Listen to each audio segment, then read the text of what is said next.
Hey everybody, this is Eric with the Drum Attic. With for me, a long-awaited event. This is the Backbeat, the Drummers Roundtable for 2024. I've got my friends Gaz Graham, Joey Donhow, Joaquin Villanueva. Is that right? Close to that. Rich West and Matthew Moscatus. Um, Hey, and you guys, thank you for hanging out with me today. Yeah, thank you for Yeah, no having me, worries. and I'm happy to be here with all these awesome drummers. Yeah, Yeah, thanks for the invite. Yeah, Yeah, I am it's really great hanging out happy. with all these guys and then me. It's amazing yeah, to and then be gas. among these amazing drummers and persons. Thank you, Eric. yeah. Oh, my pleasure. You guys are all guys that I know I've spoken with on and offline, and appreciate you guys as people, and respect the heck out of you guys as players too. So this is always a good time for me. So we'll start with something non-drum related, just to get us into discussion. Um, what do you guys have planned for the holiday season?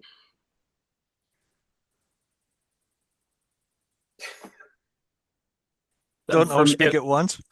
yeah, I was like nobody's Go got any But plans. and go. for me, like I think it's just spend time with family and try to eat as much as I can because I'm pretty skinny, so I got to gain some weight, and this is the perfect time to do that. So I'm gonna take advantage of that. Eat as much as I can, spend good time with family. Awesome, awesome. I have the Joey, opposite problem. Joey, if you need some weight, I got plenty to give you. So Same. Please all good, give man. me some. Give me some. Damn it, Rich, you beat me to it. Yeah. Uh, as a matter of fact, I am trying totally opposite because I have too much weight, man. I know. Yeah. Yes. You can't go on a diet in Christmas though. There's no way. No, It's no, impossible. Yeah. no. It starts in Thanksgiving. So once that starts, it's you gotta wait till New Year's and then you start with the diet again. That's Yeah. right. I'm going That's to make right. better choices this year, Oh yeah.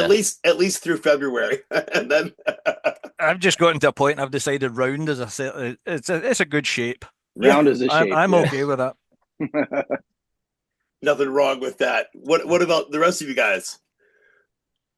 Well, Yeah, I think I'm just second what Joey said. Just spend some time with family and eat some food. But I'm also doing a Christmas special on my YouTube channel, trying to do as many Christmas drum covers as I can from now until Christmas. So yeah, it's it. Which is Yeah, I've seen awesome, and some of them. they're Yeah. fantastic, Thank you. and I respect your dedication to doing it because when you told me you were going to do it, I was like, I don't know that I would have the discipline to do that many drum covers in a month. Yeah, I've had this idea for a while and just finally just decided this is going to be the year I'm going to do it. So hopefully it all works out in the end. Nice. I gotta tell you, Matthew, this is amazing what you're doing. Almost, well, it will be a video every day, right? Yeah, that's the plan. From Man, December 1st to December 25th. I don't know how you Yeah. Yeah. since when you preparing you were ready you were getting ready to do that because man I struggle to do 2 or 3 per month. Really, it's amazing, man.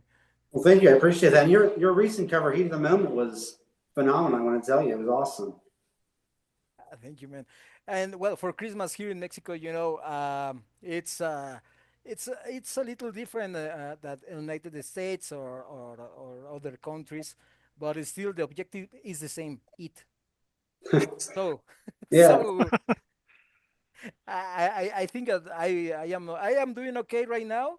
We are on December 7th, so I still have 3 weeks and maybe 1 or 2 after the end of the year. So maybe so many kilos I am going to go up. Cool. Heck yeah. Nice. Who else? Who Yeah. else? Well, for us in our house, I mean, we have tons of Christmas decorations, and I have a long checklist given to me from my wife to get all the stuff out. Um, Last weekend, I'm climbing on ladders and lifting heavy stuff. So definitely still have a sore back from all that, but yeah, we enjoy. We have our grandkids are local, some of them, and they come over and that's our tradition. Cool. Sounds fun. Nice. Love it. I love it. Yeah, I'm gonna push my camera a little bit. This is a Darth Vader tree. But yeah, that's one of like 7 trees that Loretta has throughout the house. So we love celebrating for Christmas. And with the storm we had where we didn't have power for like 12 days, and there's still a lot of recovery going on in some areas, but retail skipped Halloween. And so Loretta's like, I'm going to skip Halloween. So we've had our Christmas decorations up since the middle of October. Wow. Yeah. So she's like, I'm going to do spirit. it now. Yeah. That's the spirit. And I love it, but she won't leave them up until my birthday in February. I'm like, come on, just what's one more month? What's one more month? There's nothing wrong with that. You got to keep going. Christmas is one of the best holidays, I would say. Yes. See, I say that, but my wife disagrees. She prefers Halloween. Oh, gotcha. Yeah, we do Halloween big too. Yeah. Yeah, my place is like a gothic goddamn dungeon all October. And then Christmas turns up and we've got one skanky little Christmas tree sitting in the corner. Yeah. Yeah, in our neighborhood, you have until exactly January 15th, and all your decorations have to come down. Oh, like a neighborhood association? Yeah, thing? well, we have a HOA. Yeah. Oh, the dreaded HOA. Yeah, we got one of those too. Yep. Well, but inside. Here we don't have anything like that, so you can put the decorations all the year and nobody cares about it. Yeah, and it's funny because I'd never encountered an HOA until I moved into Texas, and then just about everywhere here in Austin, it's all HOA, no matter where you move. Yeah. Gotcha. We're fortunate we don't have that. We just live we're out in the country. You're way out in the country, yeah. Nice. Yeah, so nobody cares. No noise complaints from you. That's a plus. Yeah, we get very few of those. Yeah, we don't. I've never had anybody in 5 years. I've not had anybody ever complain about, because the sound will travel, especially in the old space. And so I can't believe I've never had anybody knock on the door and be like, "Can you tell your husband to knock it off? You know, he's been playing for 3 hours." Oh. So Gaz, you guys put up a Christmas tree, and then do you do anything? Do you have family in the area, or? Well, for us, it's probably going to just be us this year. I mean, my family's about 5,000 miles away, Right, and the wife's family's about 1,400 miles away. And I've driven that this year already, and I'm not doing it again. Don't blame you. So it's probably going to be just a nice, quiet battle royale at home this year. Nice. Gotcha. Sometimes those are great. I'm always a fan of getting together with family, but I also don't mind it when it's just a quiet, just the two of us kind of event. Yeah, that's always nice too. I remember what is a quiet placement since Sophia got born. Man, I don't have quiet at all. Yeah, you just brace for that for the next 18 or so years. It's payback for all the drumming. Yeah. Yeah, right. I suppose, man, because I don't have any peace right now. It won't be quiet for a long time. No. Oh, I've been there. I remember those days. Oh my goodness. Well, that's awesome. That's awesome that you guys are. I just love hearing what other people have going on. Cool. So, does anybody want to add anything to that, or we can move on to another question? Yeah, I think we're good. Let's move on. Awesome. Yeah. So in this, I'm looking over my notes here. So involving your drumming, is there an accomplishment from the last year that you're particularly proud of? Whether it's just whatever it is, playing more, a certain groove you were struggling with, or getting out, or making more videos, anything? I guess for me, for the past 12 months, it's actually just being able to get some out in the first place. It's been this year's been a funny year because it's been busy work-wise. So I just haven't found the time to do the videos and all of the good stuff that I've been doing for the past 4 years prior to that. So I'm selective about what I'm putting out these days, just because I've got limited time to do it. So anything that goes out is good. Nice. Yeah. So that's good. So that is an accomplishment to try to make it work with a busy work schedule for sure. Yeah. For sure. Anybody else? Man, I think that this year has been really difficult about the time. So I really, it's an ambivalent thing because I feel that I have this accomplishment to try and maybe release a cover per week.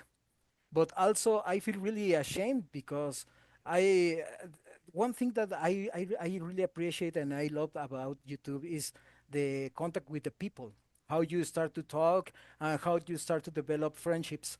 And this, I don't know, maybe these 2 past years has been really difficult to me to get involved on that part, man. I don't know. I can tell you right now, Gareth and Joey and Matthew. I don't know. Maybe I am 1 year behind on their videos, and that is really difficult to get to get in time with everyone's.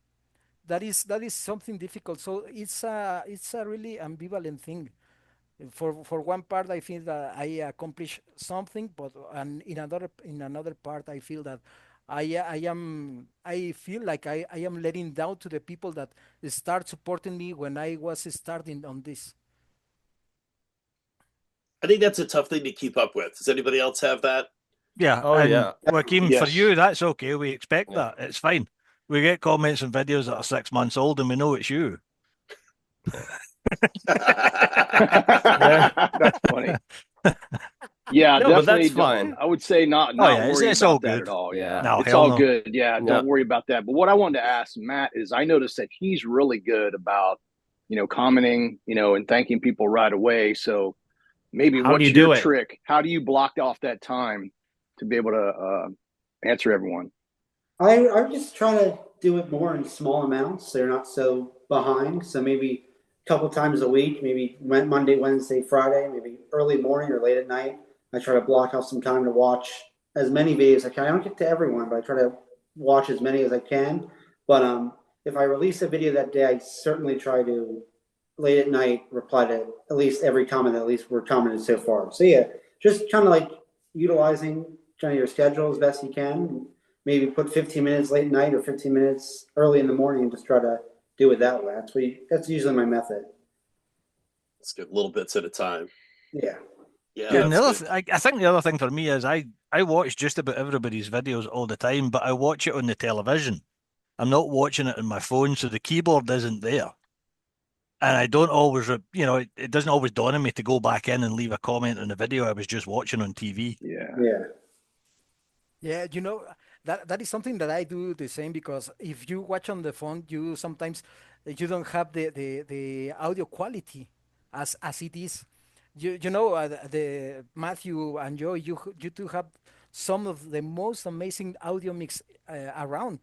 And if Thank you you. hear it on a phone, you don't notice as it is. What I do, I try to watch at work, using some kind of better equipment, so I can hear and watch as it should be. And that is one of the things that I struggle with because I don't have the time most of the occasions to watch and comment at the same time. But I really don't want to watch the covers on the phone because it's not the same. It's not the same experience. Yeah, I agree with that, Walk. When one of Gaz's that he did for one of our theme weeks, it just doesn't do justice to watch it on your phone.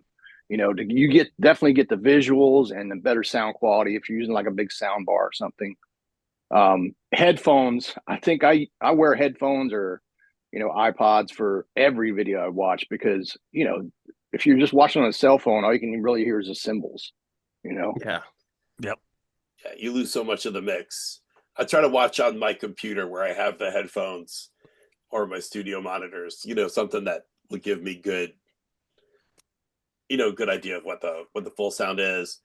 And speaking of watching on phone, it made me think of Gaz's Krampus video. Like the whole thing was this cinematic Yeah.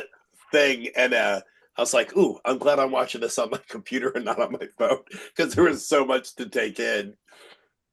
Yeah, he has some really unique covers. I love him. He really does a great job. Yeah. They're questionable, right? Absolutely. That's the whole point. Everything's questionable. I love that. Your home. It's like you're home for how do you say it? Mediocre and questionable, or something like that, right? Mediocre playing and questionable song choices. That's right. And of course, that's pretty modest. Your playing is definitely way beyond mediocre. Accomplishments. Anybody else? Joey, Rich, Matthew? So for me this year, I finally landed a band. I started playing live again. So that's why I haven't been uploading that much this year. I've been trying to get into playing live again. I started thinking of that last year. And at the beginning of this year, I was reached out by a local band here in Des Moines. And yeah, it's pretty sweet to play live again. It's a different feeling after doing for like about, I don't know, 4 years of just doing YouTube and drum videos. It's a whole different vibe that you get from playing live. So I'm pretty happy with that result that I got. So that's my biggest accomplishment this year, and get back on stage. Good deal. Yeah, it's a lot of fun. Great. That's definitely one thing I miss about playing, is actually getting out and playing with a band. It's been a long ass time.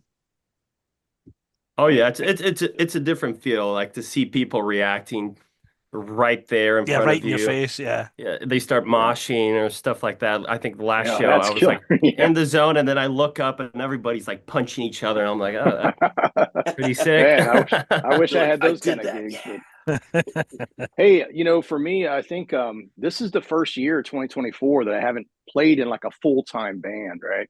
So, but I've done like little projects, short-term bands here and there. But I think it's a little bit different for me, Joey, because since 2016, I've been in full-time bands, just been go, go, go. So the logistics of all that, driving to the gigs, the practices, the setup, the tear down, all that stuff it kind of weighed down on me. It's kind of draining, that part of it. When you're on stage, that's all fun, right? But all the stuff that goes into getting to a gig and rehearsing for gigs, I just kind of got burnt out on it, actually. So I kind of took a break this year in 2024 from playing in full-time bands. And it's been good. Nobody tells you about the hard work part, like the labor part of it. The hauling, right. Setting up, tearing down, hauling again. Yeah. Oh yeah. For me, like after this, I'm gonna tear down my kit. I got a show tomorrow. I have all the marks in my rug. I have to make sure that all the memory locks are in place. Make sure that it's going to take me at least a couple minutes just to set up and tear it down. But yeah, that part is like the least liked part of the whole playing live thing. But I mean, we chose the drums, so right. It's on us. True. When you're on stage, though, you don't even think about that stuff, right? Oh Right, no, you don't. Well, the thing is the rushing part, because so we're a 7-piece band. I think last time we were able to set up on stage after the band, the first band finished. Took us 4 minutes to set up and 4 minutes to get off amazing. stage. That's So, wow. I'm kind of surprised over how well we did that. So there's a lot of the guys that helped me out, but still, like, you don't want them touching your gear, like trying to help you out, tear it down. That's the no for me. Jesus, it takes me 4 minutes to get up from a chair these days. Well, for me to tear down the whole kit once we're off stage, it takes me about like 30 minutes or so. It depends how dark the venue is, to make sure I have everything and I'm not losing anything. That could take a while. I normally miss out the next band that's playing. How many tuning keys have you lost already, Joey? I don't know. I think I lost a few, but I have a tuning key that is with my house keys. So I do the that same. one, I never lost it. So if I lose that one, I'm locked out. So I can't lose that one. Nice. I have in several spots, like where I keep a bunch of tuning keys, but I'm pretty sure I'm going to lose one today while I tear this down. That is a classic. So many memes and all that, no? Oh Where did yeah. I put it? It's because of my pocket. Maybe I put it in my stick bag. Oh, it's still stuck here on my tension rod on my top. You're like, where is it? And then out of like after a few months, you find a bunch in one spot, and I'm like, when did I place this there? Yeah, that's right. That's right. Good. So, Rich, you got to took a little break this year. That's Yeah, a I huge did. accomplishment. I did six gigs with short term projects. I did a tribute for music from the Clash. We did 2 gigs with that, and then there's this other one that we have with the Seattle musicians, which is just like they call it Festival of Friends, where you have a list of songs, you sign up ahead of time, and then when it's your turn, you just go sit behind the drums and everybody plays. No rehearsals at all. And Nice. miraculously, it works out great. It's not really a train wreck. You just show up and play, and everyone has rehearsed their parts, and it turns out pretty cool. Nice. That sounds fun. Yeah. I love it. What about you, Matthew?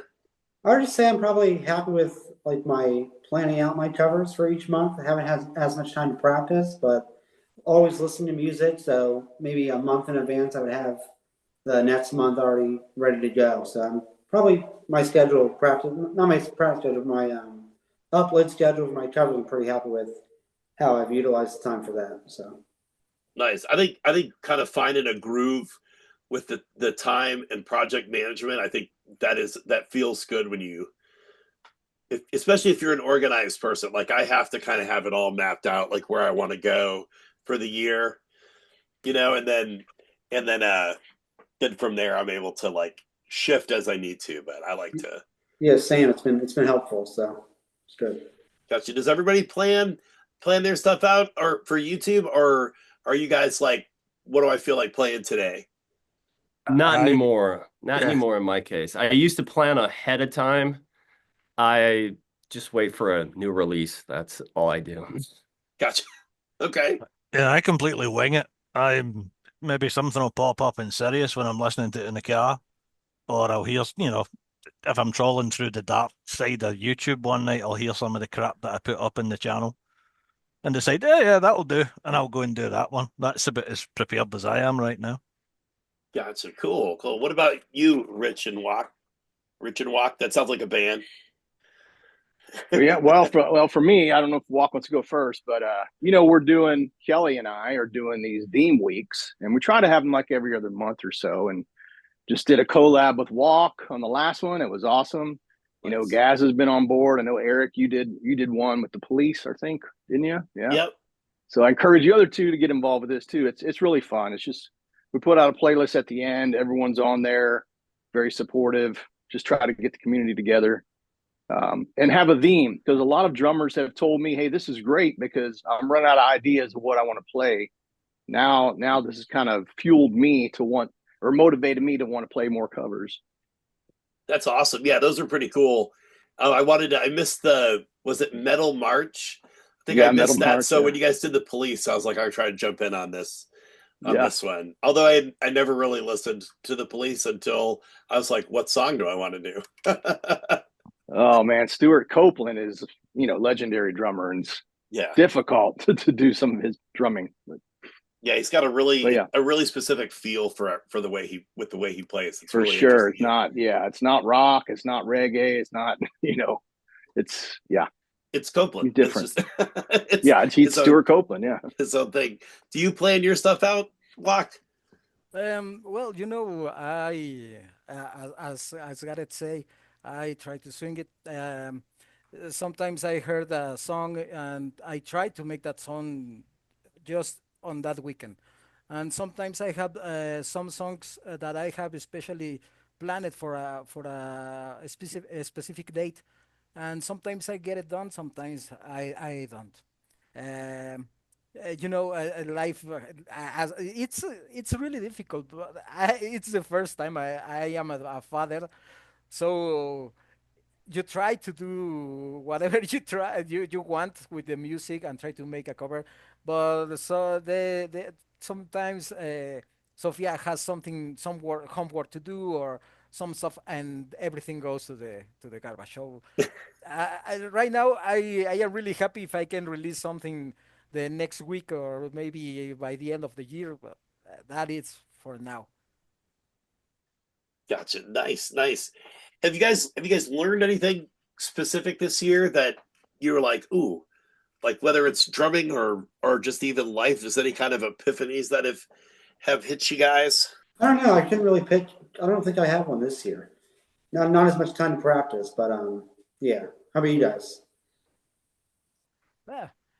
For me, it's the same old and sometimes another new mistakes, but that's it. I think with the mistakes that you mentioned, the more I listen to a song, this is why sometimes I've done remakes. I'm realizing, I played that totally wrong. So I'll learn, relearn it and say, you know what, this is what that person's doing. Oh, he's hitting the hi-hat with the left, so that's kind of interesting to me as far as like relearning songs or kind of drilling down more into them to find out how the person's really playing it. Learning wise, I think for me, it's being able to read the music. It's something I was never good at. I still can't sight read, but I can at least understand notation these days. Yeah. Same with doing the covers. There's an easy way to tell if I've ever had the time to learn a song. If you watch the video and I suddenly stare blankly off into the distance, I'm not actually staring into the distance. I'm looking at the computer screen that's in front of me from back there because I'm tracking the music as Moises as as that music's going across. Nice. That's cool tool. Now that you mentioned, I tried to do that, but I don't have the eyesight as it was. So man, if I try to concentrate on reading, I feel that I am playing like a robot, man. It's it was. I tried to do it on the Led Zeppelin song, uh, but man, it was really difficult to try to get the groove. Being John Bonham's group, it's really difficult to emulate it, and then trying to read it, man, I think that it was really difficult for me. I prefer to try to read it and try to learn it by memory, but I am not done to read while I am playing, man. It's a no-no for me. Gotcha. Yeah, I learned to read when I was taking lessons, but I don't apply it. I don't like like if you show me the sheet music, I could understand what's happening in it. But like you were saying, guys, like to just sight read it, you know, blindly in the moment, probably Oh wouldn't. God, I no. definitely wouldn't be very good at it. I'm more of a by ear. So you just Yeah. mentioned something there that I hadn't heard before. What's a lesson? Oh. That's The hilarious. lessons is what normal people do to learn drums. We're Well, not all well, shit. gifted That explains it. that we were able to pick up the drum kit and start ripping. Oh God. Right. Yeah, that's it. That's Oh, it. It's taking a Yep. lot of work. Gaz just Lesson- sat down yeah. one day and was like, all right. Yeah, and never improved after that. No. I mean, I guess lessons back when I picked up a pair of sticks was a VHS videotape and a book. Nice. Yep, ditto. No, it sucked ass. Yeah, it's not nice. Yeah. It's awful. It was awful. You didn't have a VHS player in your drum room. You had to watch it and then take it down to the basement to apply it. Yep, And then I when you was forgot, you there. had to run back upstairs, try and rewind the tape to the right section to watch it again and go back down. That's right. At least the book you could bring down with you, and and That's work why I with was it. thin back then. It was the exercise from running downstairs and back upstairs to watch that bloody video. So, are any of you guys doing anything differently now with your approach to playing or with your YouTube channel that you weren't doing when you originally started? Of I should have course, said I that with a think all of question us mark. are. Yeah. Start for me. I start to separate the tracks. So at the start, I was playing, and then I edit over the regular track, music track, with the drums on it. Now I start to separate the tracks and remove the drum track, the original drum track, and now and I'm play over it. Um, Sometimes I think that it really it helps a lot, but the process that Moises or another program sometimes I don't know if you guys it happens to you, but sometimes it sounds weird. The bass and the Hmm. guitar sounds, I don't know, something is missing. And then I start to play with using that drum track, but on a really low volume. And I think that on some occasions it works, and some others not. But that is what I am using right now. From the start, well, I really I think that I am having a lot of changes since the start. Uh, I was using just that crappy GoPro 2 camera, and that was all. So I think that right now I am a little, just a few steps ahead of it right now.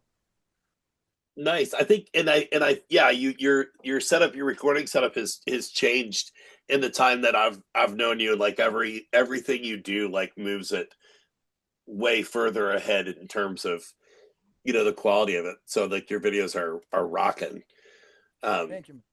and the with Moises, is anybody? You said you use Moises, right, Gaz? Yep. I've found like I usually won't take the drums down below 13%. Because then that where I seem to get drop off for guitars and bass below that, so you can still hear them, but just barely. So by the time you add your drums in, you can't even hear. It's But I funny think, because it depends on how new the recording is that you're trying to stem. Yeah. The yeah, older stuff, Artifact's really bad. I've had quite a few I've tried to do that I just can't use it after it's been split off. But yeah, that's true. the newer stuff, it seems to be able to handle that better. Agreed. Yeah. When anytime I do like my CCM month, all of that stuff's older. Like from the 80s and 90s. So it's like it doesn't come out as well as a newer recording. Yeah, it's Yeah. not as clean. You lose something somewhere. Well, it's funny because once everything's together, it sounds okay. What, and it's, I mean, I guess this is subjective, but to me, it loses a bit of feeling of the original song. Mm. Yeah. Yeah. Yeah. Right. It cuts something off that it's that feeling that you get from listening to the song. The song itself sounds okay, but there's just that little bit missing. There's a lot of low end that you lose Yeah. from it. So like when I would like use the Moises app, I would just try to get rid of the snare. Once the snare starts fading out, that's when I would like, okay, that's the point where I want it. But recently, I think the past 2 years, I haven't been removing anything just to force myself to play as close as possible to the song. But Oh, that was okay. just my take on that. But like for whenever I try to remove it, I just try to go like to the point where I can't hear the snare, and that's where I stop.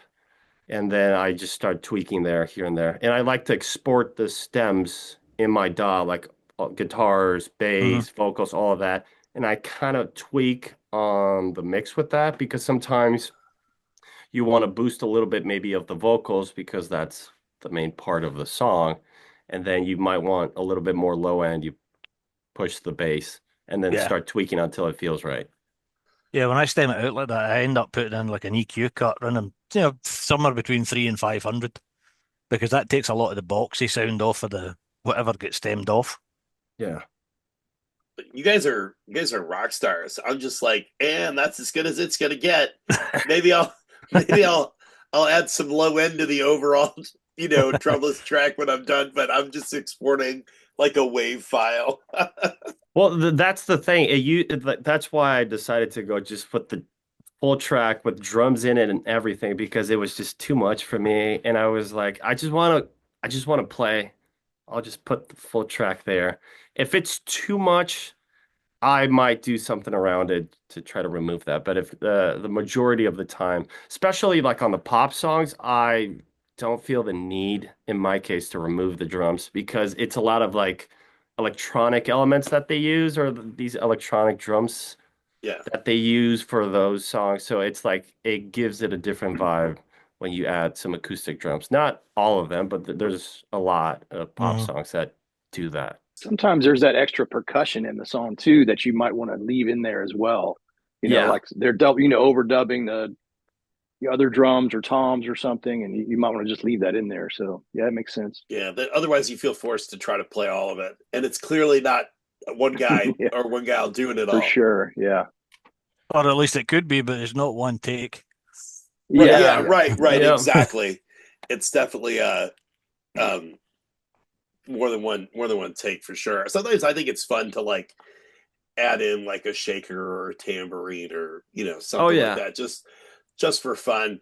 But then as I'm practicing, I'll be like, do I want to take the time to record a whole other track and have to mix that in and edit a video into the video like Try to sync the other part of the video. Oh my God. Yeah, I've tried stuff like that and I just ended up not using it because I was like, it's just doesn't fit right there. Like, or right. it was just extra work that I wasn't willing to do. I'm like, Or it fits for 99%, but the one piece it doesn't fit is in a section that you can really hear the fact that it doesn't Yeah, fit in.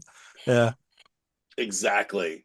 So anybody else, anything that you're doing differently now than you were, because you guys have all been doing your channels for quite some time, probably Rich and Matthew the longest, I think. uh, but I know like um, I'm kind of approaching recording differently. um, I'm experimenting a lot more with my mix and my EQs than I did 5 years ago. Um, and that's kind of fun, trying to get a sound that sets in with the song a little bit, you know, better than what I just my raw recording of it. But that's just kind of like what I what I'm doing differently is just kind of experimenting a little bit more with the sound and the EQs and stacking EQs to get a particular sound out of the kick or the snare. yeah, using different buses and stuff. Yeah. The microphone part, that's the fun where the fun really starts. Like trying to, for me, it's like playing with the room mics to see what I can add with that and then placing them in weird spots to see if that like adds anything cool to the drum mix. A lot of the times it'll make it worse in my case. But that's why it's an experiment. But like moving mics around. So, for example, I used to clamp my snare mic, but because I would hit so hard, it would move around, and I wanted to Yeah. have a consistent like template or mix template that I would use. And if I would move that, it would change a little bit of the sound of the snare. So I started using a stand for that, marking all the spots where I'm putting all the microphones, especially like on the toms here. Like I might move this one on the rack tom depending on how big some of my cymbals will be on the side. So maybe kind of away from it or maybe a little bit more and stuff like that. That's where the nerdy stuff comes in. I like to talk a lot of that stuff with MB Drums. He's a pretty fun guy to nerd about mic placement Yeah, and Martin. EQs Yeah. and compression, all that stuff.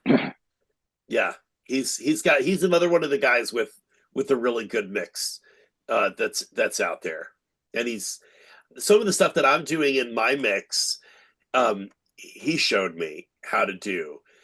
He volunteered just to mix one of our covers, and then so I go through and I manually gate like all of my toms and Hmm. um, if there's spaces between long spaces between snare or kick hits, I'll manually gate all that. So like, but really just even with the toms, like just the difference that makes, not hearing the whole sound of the drums through that Yeah. mic through the whole take and just chopping it out makes a big difference. Uh, what about you, Matthew and Rich? You guys have been doing this for a long time. What do you do different now than when you started? I wouldn't say I'm doing much different. I mean, obviously, when I first started 11 years, I'm doing a lot of things different. But last couple of years, just kind of just doing the same old stuff. Recording it, either one or two takes at most. But the only thing really different this year is just listening to the songs a lot more before the day I record, and then so the recording day can just go as easy as and quickest as possible. So it's really the only big difference for me. Made it more time efficient for yourself. Yeah. That's awesome. What about you, Rich? Yeah, and for me, my videos 9 years ago were absolutely horrible. So all you could hear was cymbals back then. So I mean, I've just tried to do minor tweaks over the years, and then going up to the Echo Lake studio with my friend Matt Taylor, I learned a lot by just being in the studio, like Joey was saying about mic placement and where to put stuff and things like that. Even though I'm just doing still right at home, mostly just from my iPhone, I learned a lot about where to put the camera, where to put the phone, and things like that. But of course, I could never compete with what he does up at the studio. So that is definitely a difference that I've done since beginning my channel. Is I've gone there, and a friend of mine, he's also a fellow drummer. He's like, hey, I have a recording studio, but I've never done videos before.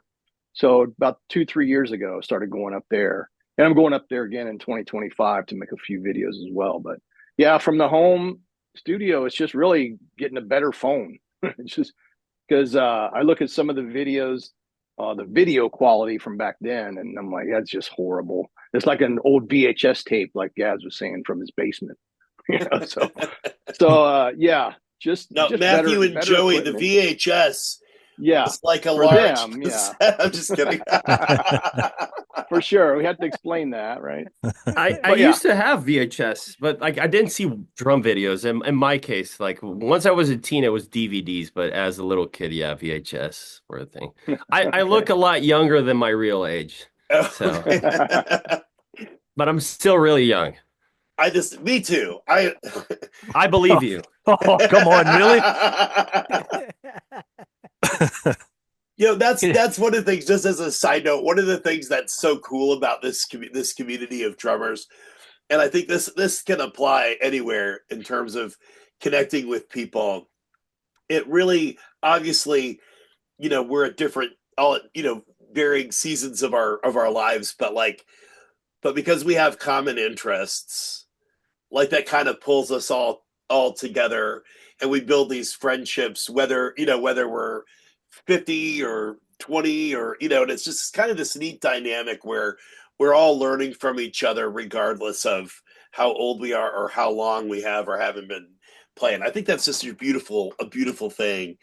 Because I learn a lot from all of you guys, and others that are out there too, that are different ages and different stages of playing. So this is kind of a specific question. Is there a particular piece of gear that you've picked up in the last year that you're particularly jazzed about? Yes. Yeah. Good. Okay, good. Anybody else have So once I started playing live, I wanted something to I wanted a system in order to monitor my drums, and I could have the exact same mix that I have for rehearsing and live. And I got the EAD-10, which a lot of people use it to record drums, which sounds pretty good. And that piece of gear, and it might, to some people, might be in the budget friendly to intermediate, but to me, that really changes a lot, because just imagine if you ever played live, you know that when you're rehearsing, you hear it in a certain way, you feel comfortable, then you get on stage and it sounds completely different. It could be for the worst or it could be for the best. It's it could go either way. So with the EAD-10, I use that to monitor my drums in order to be able to hear the backing tracks and the click, but I get a consistent mix from rehearsal and on stage, and that for me is just like a game changer. I never had something like that. I would normally use wedges, but this time it's more consistent, and it's the exact same thing that I hear at rehearsal. I hear it live. That's awesome. We're going to talk more about that privately. Sure. I need that in my life. Cool. That's awesome. Anybody else? For me, I think it's been like a year and a half now, but my recent added custom drum, cherry snare drum, has quickly become my favorite snare drum. I think every cover it's been in since I've had it, pretty much. So yeah, that's what I'm really excited about. Nice. And I didn't pay Matthew to say that. No. No, that cherry is one of my favorite sounding ones that we've built too. And this video is sponsored by Drums. That's right. Oh, I see why Eric does these videos now. Yeah. I agree. I love the snare that you made for me. I guess it's been about a year and a half ago, right? I think maybe so. even longer. Maybe Yeah, 2. Yeah. maybe 2 years ago.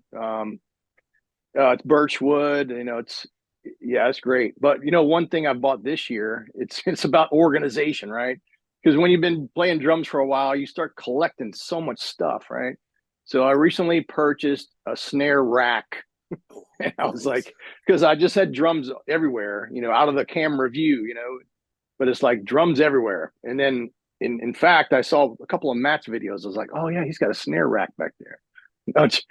I think I got the same one that you got. So yeah, so that's definitely helpful to keep your stuff organized. So yeah, I need one of those. Recommend something like that. Yeah. Yeah, it's time.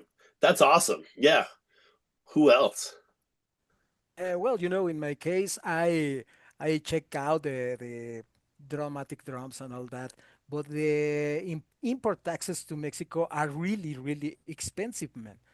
I don't know. And now that we have all these economic issues between Mexico and United States, well, I pulled the trigger with a Mexican brand Yes. for my drum kit. Um, I don't know. I am really happy with it, but this I say to the Mexican drummers to try it, but I know that the domestic market in the United States and in Europe, it's way better that we have here in Mexico. So for the Mexican drummers, if you want to try these Emmet drums, I really think that they have a really good wood and a good sound. But for you guys that you have a fantastic market, I wish I could have the possibility to buy and not to get those insanely expensive taxes. I will buy it the drum kit from United States. But that drum kit that I am using right now has been really nice. So I It really hope sounds that really good in your covers. yes, it sounds really good. But I have to tell you, I think that it has to do with the AI AEID from Yamaha. Man, that little thing it's a great piece of gear. That is a game changer for everyone. The other day, I remember Mike Few was telling me that he really wanted me to watch that drum kit with mix and all that stuff, but I think that for the purpose of my drum kit, just releasing the covers, I think that the EID is just playing perfect for me. Yeah, it works really well. Also, Yamaha has not paid any of us to talk about their No, products. I really wish, but Please sponsor us. Yeah, God damn it, is this a stealthy sponsored video? let me get my can of Mountain Dew, we'll get I mean, promoed from I'll admit, everybody. I tried the EAD as well, and it was a great piece of gear. I ended up sending it back, but only because I've got all the crap here to record the entire kit anyway. So it was just Yeah. it was something extra. If I hadn't had any of the mics or stuff up front, I would have kept that thing because it gives you a hell of a good sound. Oh Yeah. yeah, it's pretty good. For live, like you're gonna see a bunch of other drummers that still use it. I've been watching a lot of live bands, and like I would say 80 to 70% had the EAD10 for their in-ear monitoring for the drums, and it works like a beauty for me. It's just awesome. That's a good piece of gear. I think I need to catch up with some of the rest of you. I haven't bought a damn thing the past year. Oh. My shit's changed. I'll But ask the that's rest good of you too. this. Do you buy used gear more than new? 'Cause I tend to buy more used gear. I found a beautiful Tama Stuart Copeland model snare used for like half the prices of a brand new one. So I usually, if I do buy something, it's usually on the used rack. Depends what I'm looking for. If it's electronics like an interface, that type of thing, I'll buy that new because you really never know what the hell you're getting with this. Drums and stuff, I'll buy used. I have done. Yeah, it depends for me. I think Gaz, you said one time that you liked all things new and shiny, and I can sometimes fall into that trap. too, for sure. But yeah, so it would depend on what it is for me. Yeah. Yeah, funnily enough, the new and shiny thing, that's how I ended up with the EAD 10. Oh. It's like, oh, that's new and shiny. Let's get one of those. I love it. And again, this is not it's sponsored by Yamaha. I made it. Yamaha. That's right. Yeah, let's It keep is throwing not. that disclaimer out there. So we don't Just get a in copyright case. strike. Yeah. Yamaha sends me a cease and desist. We What get else? What rid about of all our Yamaha products in that case. that's right. All right, everybody. Nobody can play Yamaha stuff. Now I'm trying to keep up with who snare rack, EAD for in-ear monitoring, new kit, which sounds beautiful, Joaquin. And Gaz hasn't bought anything in The over poor a year, kid. which means he has more money in his wallet than the rest of us. Yes. Shit, no, it goes other ways. I've got a And then- Harley. Matthew's cherries there. Oh, that's everybody. Well, then I'll tell you guys real fast. This is such a funny thing to get excited about. But I this year I bought the brand is Ahead, their Spinal Glide drum throne. It's like got the two butt cheek sections with the crack down the middle, which everybody now in the bands that I'm playing with are like, oh, it's like a fart holder. But it's great because getting a little bit older here, sitting for 3 hours at a time, like I think, man, my legs would hurt, my lower back would hurt, old guy problems. And so I never wanted to spend it's like $250 stool. Like I never wanted to spend that much money on a stool my whole life because I'd rather spend it on cymbals or snare drums or whatever. But it's the best $250 I ever spent. So it's worth investing in our bodies as we sit behind a drum kit. Anyway, so that's my old man purchase, but it's awesome. All these products will be in the links below. Yeah, that's affiliate right. links for everyone. So please help us. We're drummers. Drums are expensive, and we're poor. Yeah, that's right. That's right. Awesome. Okay, so kind of shifting gears from stuff that's tangible, kind of to more of an existential question. Not really. It's not really existential. What is your guys' favorite thing about drumming, either live or what you do on YouTube, or both?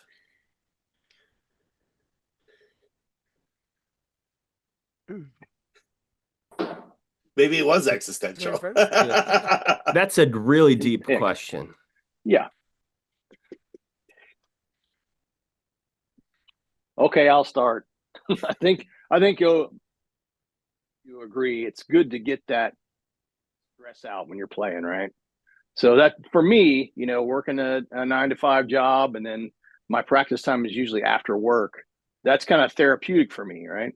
Is getting that session time in, practicing, and of course, overall, being a musician. I always tell myself I'm a music lover first and a drummer second.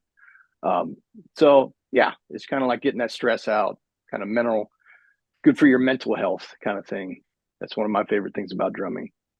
Yeah, I agree with that. It's definitely when you're drumming and listening to music, you're not really thinking about anything else. That's a big help with all that stress and stuff. But YouTube wise, just meeting with different drummers, talking like we're doing right now. We all met through YouTube.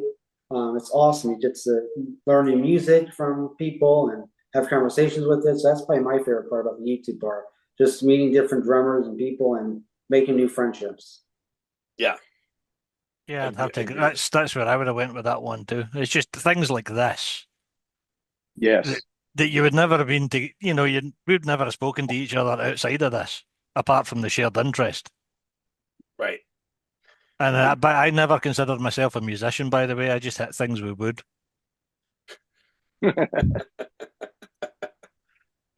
Yeah, the one thing that always surprises me is people watch it. I don't know if you ever process that part, but people watch it. Mm-hmm. Yeah. To me, sometimes it takes me a while to wrap my head around how many people watch some of my videos, and I'm like, wow, I never thought I would have people watching my videos. I never thought people would be like interested or stuff like that, or even get to know all these other drummers that I got to meet throughout this years. Things like that for me, it always blows my mind. Sometimes you get caught up on making the next video and the next, but then you forget that people are actually watching, people are invested in what you're doing. And I'm always grateful for that. I sometimes I can't believe I get really nice DMs from people and I'm like, really? And that to me is always great. Like it's a really nice feeling, and sometimes I forget that like, oh, people are watching. I agree. 100%, Joey, 100%. I agree with that totally. And, I think going back to, Matt's channel, Drumman 190, he's giving people shout outs way back in the day. He gave me one a long time ago. And then I think people like me just want to pay that forward. You know what I mean? So I think all the interactions, none of us would ever met, like Joey said, and Gaz, I mean, had it not been for our YouTube channels and then getting involved and kind of supporting each other and doing that kind of thing.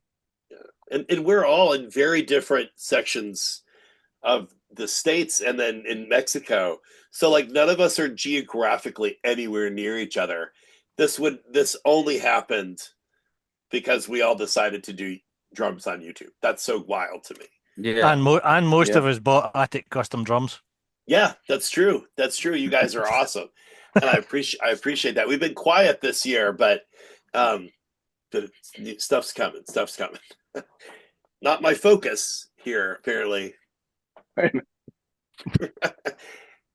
No, that's great. And I again, I second all the stuff about the community thing. I love that the fact that I've gotten to make friends with guys as wonderful as you all, and then drumming for me is a very therapeutic thing. Like that's like when I'm practicing, that's my alone time. That's me just being alone with something I love doing, and then when I get to play it out, that's a whole different element. And Joe, you were talking about just kind of that instant you didn't say instant gratification, but like that immediate response from a live audience. Yeah, you don't get that when you're recording a video. There's no way to tell if it's how well it's going to do or not do. And but when you're playing live, you get that immediate response from an audience, the way they applaud or hoot and holler or dance or whatever, or like Joey said, punching each other. Yeah, or start fighting each other, right? You never know. They're punching each other. That's when you know you're rocking. Oh yeah, I love it. I love it. Well, what do you guys? More existential questions here. What do you know now that you wished you had known in the past? Well, I remember about I don't know 2.5 years or 3 years ago, I was talking with Matthew, and I was telling him and asking him, I play this all kind of music on the channel. One week I play a Mexican song, a Mexican band song, and then I play a heavy metal song, and then I play some jazz, and I always lose some subscribers weekly. And I was asking Matthew about it, and he gave me one of the best advices. Do it for the fun. Don't do it for the numbers. And I think that is something that changed the chip on my head, because I started like Rich said. I started because it was therapeutic for me. It was it is at this moment still is the best way to release the stress, to release the pressure, to get ready for another week of work and all that. But then I started to get the focus on the numbers. Right now, I am totally sure that is not what matters. As you are saying, Eric, you start to record a cover. You don't know how many views it will have, and it would hit some people or not. But the fact that one person, as you are saying, Joey, the fact that one person watches that video and say, "Man, you are doing okay," that means the most, man. Not the numbers. Sometimes right now, sometimes I get the comment from a person from Croatia. Croatia? so Croatia, I don't know. Gracias. Croatia, well, it's like in Spanish, Croatia, and you know that they are dealing with some stuff right now with all this conflict, and they still have the time to watch your video. That means something. So right now, I really thank you, Matthew, for that advice that you gave me, and stop worried about numbers. Uh, what matters the most on this case is to have fun. We all are here because we choose the drums that you were saying, Joey. We choose it. Uh, so let's keep having the fun on that. And numbers will be up, will be down. That doesn't matter at all. That is one of the best advices I have. And now I apply it every week. And that's, I think that is the most important lesson for me on this YouTube channel stuff. That's Awesome. good. So for drumming as a whole, something that we talked about before, you don't need a big Alex Van Halen size kit or Neil Peart size kit, right?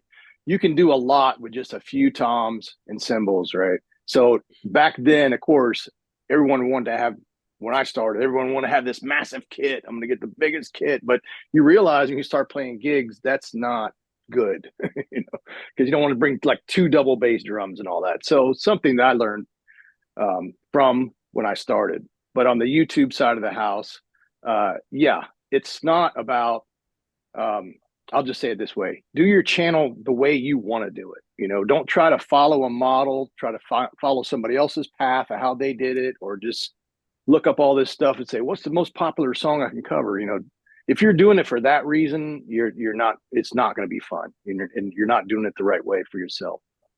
That's what I've learned. That's good.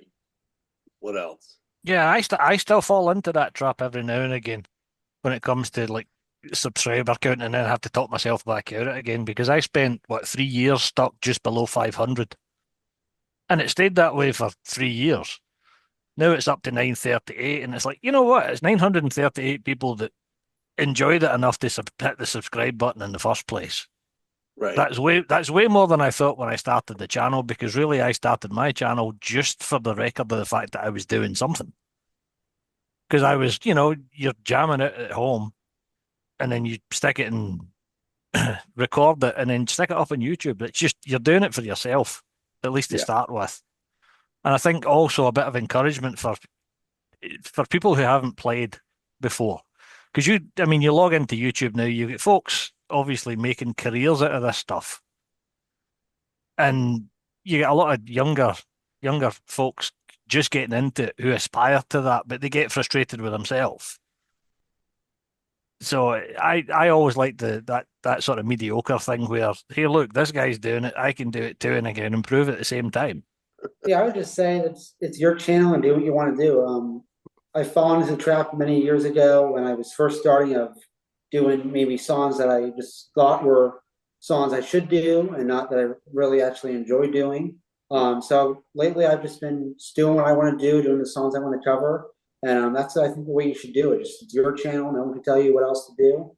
There might be bands in the future or the past that tell you what songs to do and what songs you can't do.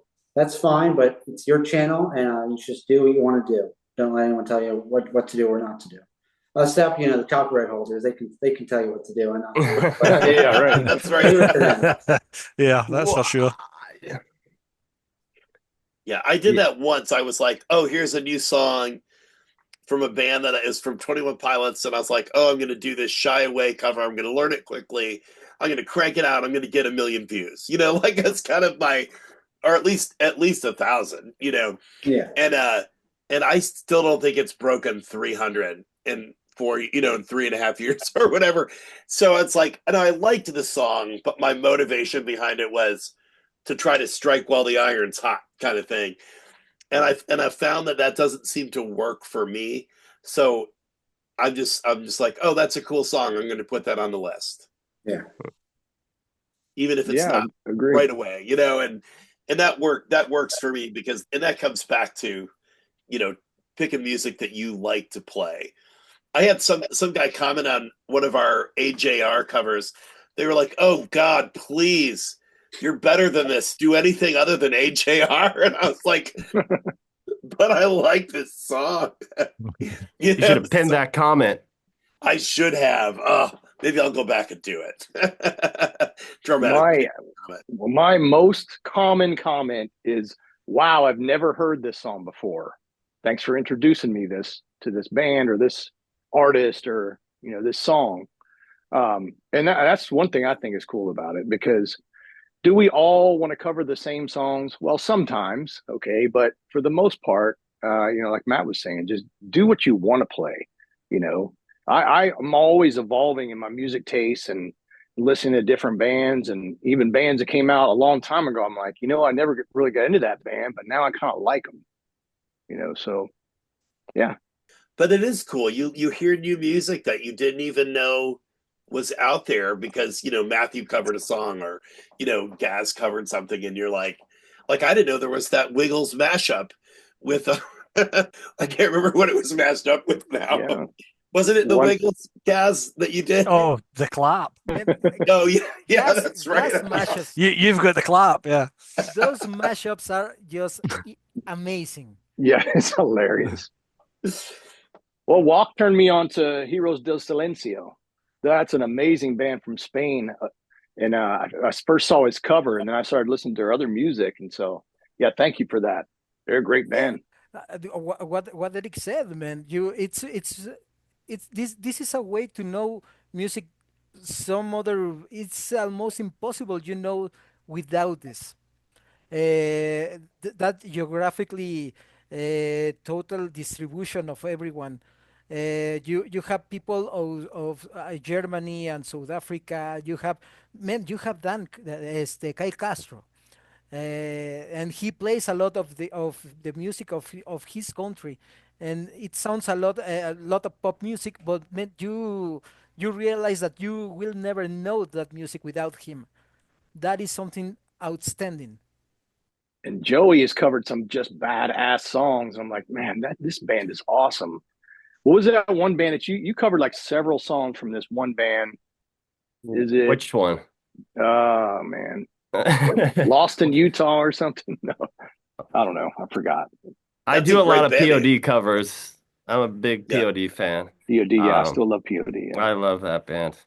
I would have to look into it. Yeah, but there's been several that I've seen on your channel. I was like, I've never checked these guys out, but yeah, I will now. Oh yeah, thanks. That's awesome. That's like to hear stuff like that, because we all had that moment where we saw someone play something and we're like, I want to look into that band or whatever. Yeah. Like it's just that feels great. Like, oh, I get to introduce other people to some music that I think it's cool and they like it too. No way. Like usually like when I put my music, nobody likes it because it's all screaming and Screamo. Yeah, so that's awesome. Anybody else? Have we all answered yet? I lose track. I get so wrapped up into one answer that I forget who's answered. I think it was me that was left, but like everybody was saying this pretty much what the same thing I was going to say. Like you get caught up with this numbers and it's easy to fall into that trap. To be like, oh, I gotta top this video, and then you have that one video that's doing good, and then you do the second one, and it doesn't turn out as good as you thought it would do, and then you fall into this loop where you are more focused on the numbers than your playing, than your well-being, and then to question yourself, do I like what I'm doing, or do I like just the numbers? And for me, like the way that I got out of that loop, it was just basically I started scheduling a lot of stuff and then just staying away from like my phone. I got to the point where like I think I had a total of like 40 to 30 minutes of screen time throughout a week. So I kind of like stepped aside from that because it's really easy to fall into that trap. Like if I were to tell myself in the past, I'm like, just be patient, work hard, and always have fun. That's the only way you're going to enjoy this whole thing. You don't make money at all, so it's only fun. You're doing it for fun. Right. That's good. I think that's the general consensus. I think that everybody has said is do it because you love it. Play music that you like, not just for the sake of trying to jump on a bandwagon. Yeah, just I like that you took time away from the screen time. I got into a bad habit of every morning as I'm making my coffee, the first thing I would do is like, any new views, any new subs, and it's like, man, there's more important things for me to do than just like watch these these numbers, and for the most part, watch them stay pretty steady, for long periods of time, and then you'll get a little spike, and then it'll plane out there, and or you'll lose a few. That happens all the time too, like. And then I always go, what did I do to offend them? And it's like, who cares? For me, I think October, I think that's the worst month I've ever had. Like usually there would be a few subscribers. For the first time in my life, I had -1 in a whole month. Oh no! I'm sure I've had those. For me, it seemed pretty hilarious. Wrong. Forgive me. Return. Well, I haven't been uploading as much, but like when I saw that, my reaction was I just laughed. I'm like, okay, like what can I do? Like I'm at a point where I'm like happy with whatever I'm doing because I got out of that whole loop that I was in before. So I just thought it was just funny for me just to see that. Oh, I'm like, and then I check my statistics to see like maybe what video kind of more people like to maybe give them more of that because if I played it, I'm gonna enjoy repeating something like that. But I saw that and I'm like -1. Right. Okay. Right. Have you guys had a video that you were like, nobody's going to give a crap about this, and it did way better than you expected? My most viewed video. Actually, I was going to say the same thing. Yeah. I have no clue how the hell that video did so well. I remember every time I watch that video, I remember that day, and I said I should do another take because there was a fill in a certain part that was supposed to be played differently. But then I said, who's gonna watch this? Obviously, a lot of people watch that one. So every time I look at that part, I'm like, oh, remember, do a second take. But I really thought no one was going to. Like that video was, according to me, was never going to take off. And then the more I looked into it, it was a really popular song that I started just jamming to it. And then I looked and there was no covers of that song at that time. And it was a song that was being played for a few months. And it was like on the top 10 or something like that on Spotify. And I was like, what? But yeah, I thought that video wasn't going to take off, and it did. My most popular video has nothing to do with drumming at all. It's about an old Nissan truck I had, and I found a hack because my fuel door kept flipping open. So I went to Home Depot and just got some magnets, and it worked. And I filmed that, and it's only like a minute and a half, and it has 11,000 views. Nice. More than any other video I have on. Nice. Nothing to do with drumming, of course. But a monetizable video. Yeah. Right. Yeah. Right. Yeah, I think for me it was an old 70s song. It's Smokey, Living Next Door to Alice. And I did that one. It's a simple beat, simple pattern, and I just threw that one out there. And yeah, it's like 73.8 thousand views. Wow. And it's like, God damn, what? How did that happen? Right. That's awesome. I mean, to me, that was just a throwaway song. You know, it's a funny song. It's just bang it out, get it up there. Took single take all the way through, and off it went. That's nuts. For me, it's really weird because my most viewed video is "Pretty Woman." It's one of the most covered songs ever, and still, and mine is one of the crappiest. So I'm sure that's not true. so I am really happy that it's a really simple, as you say, Garrett, a simple basic drum track, and still, man, I don't know, people really likes that no matter where it comes from, but it's the fame of the song. On my case, I think that it's a really famous song, and man, I jump on the wagon, as you say, Eric. And but really, that song, a friend of mine asked me to do it, and it turns out that it is now the most viewed of the channel. So I am That's really awesome. pleased about it. That's awesome. What about you, Matthew? That's happened. Yeah, that's happened many times. I don't really have I don't remember the actual song or band or whatever it was. But yeah, you're recording maybe, let's say, 5 covers at once, and the fifth one, you think it's the easiest one, and you don't really, not that you don't care about it, but it's a simple song, maybe not that popular. You just do it just to get a cover out, and it turns out being a really viewed and popular cover. It happens a lot. It goes to show you, just do what you want to do, and maybe other people will like it.